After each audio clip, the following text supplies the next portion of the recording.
I've just returned from a very meaningful event, the unveiling of the tombstone of Mr. Phillip Kagan, Fivis Ben Shabsi, of blessed memory, the father of Nikki Cohen. And one thing that has been said many times about Mr. Kagan was that he was someone who was very keenly aware and hopeful for the Messiah, the Mashiach, the king who will come and herald the ultimate salvation, bring the Jewish people back to Israel, stop all wars and destruction. And Mr. Kagan was known to have said, "For Messiah we yearn," after he suffered the tragic loss of his son at a very young age. And he used to say this mantra all the time and really mean it up until he couldn't even talk anymore. And it got me thinking about an event I remember many, many years ago. I was at the Bayit, the big Shul in Thornhill, and I was listening to Rabbi Taub, the Rabbi Emeritus now, give a speech, and he was forcefully telling his congregation, almost like yelling at them, that no one really takes the concept of the Mashiach, the Messiah, very seriously. And he said there's some little bit of discomfort we sometimes feel without admitting it.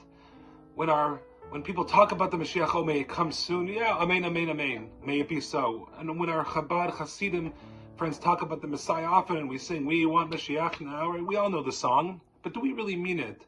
Or have we inwardly given up and said, well, it hasn't come for thousands of years, it ain't going to come in my lifetime? Understanding that the Messiah is around the corner is one of the basic tenets of Judaism, and according to Maimonides, if you don't believe in it, you're not necessarily practicing Judaism. And so here we have come from an event celebrating the life of someone who really said this and really, really meant it with all of his heart and soul. The spiritual world is the real world.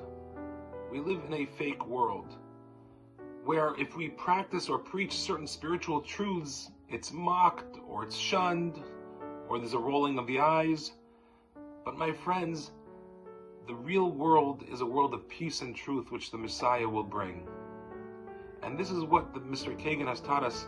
As well, the Chafetz Chaim, the great rabbi of the Jewish people, the leader of the world Jewry up until his death in 1933. Rabbi Yisrael Meir Kagan, same name.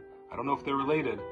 But it was well known that he would have a suitcase packed and by his front door in his little shtetl in Poland.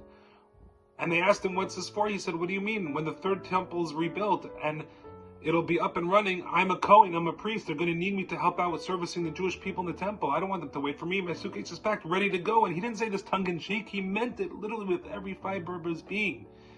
He was ready to service the Jewish people because he lived in the real world, the world that knows that there's a better time ahead, that the Messiah is around the corner, that the Almighty wants to redeem us and bring us all back home to the land of Israel. As we approach Seder night and we sit there with our family, let's realize that this is the real world. Sitting here, singing songs of hope, sharing words of Jewish wisdom with our family and our loved ones, that is the real world. And when we say, Ma nishtana halayla zeh, why is this night different?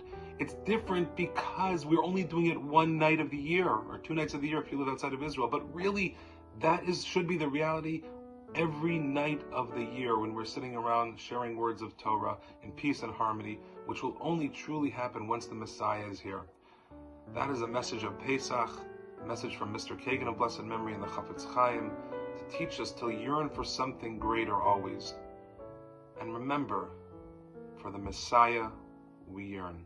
Shabbat Shalom.